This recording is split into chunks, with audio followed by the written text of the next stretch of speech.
দেবীপক্ষের সূচনায় সবাই যখন খুশিতে মেতে উঠত উমার আগমনে, তখন শোকের ছায়ায় ডুবে যেত চন্দ্রকোনার করমগঞ্জ গ্রাম। আশেপাশের গ্রামে বছরের পর বছর ধরে দুর্গাপূজা হলেও ব্রাত্যই থেকে গিয়েছিল ওই জনপদ।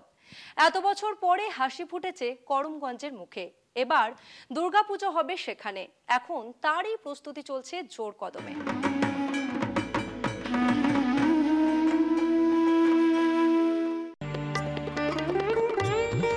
ঠাকুর দেখতে কিংবা অঞ্জলি দিতে করমগঞ্জের বাসিন্দাদের যেতে হতো ভিন গ্রামে।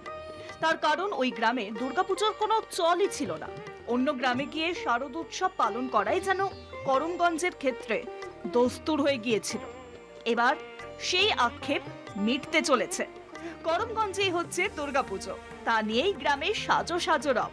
আর এর পিছনে রয়েছে জনাকুড়ি মহিলার বিশেষ উদ্যোগ।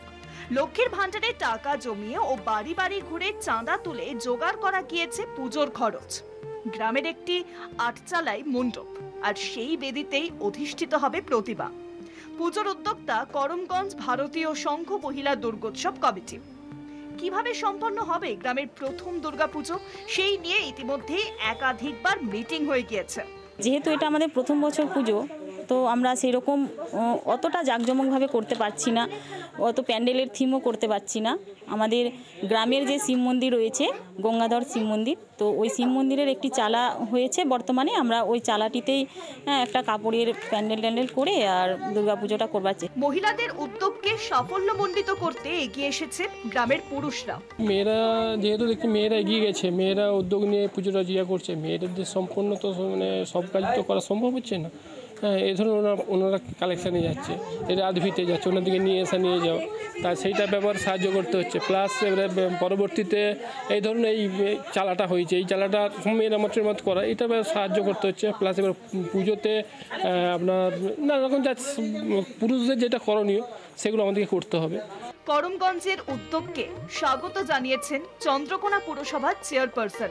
আমাদের চন্দ্রকোনা পৌরসভায় আগে 15টি ঠাকুর হতো।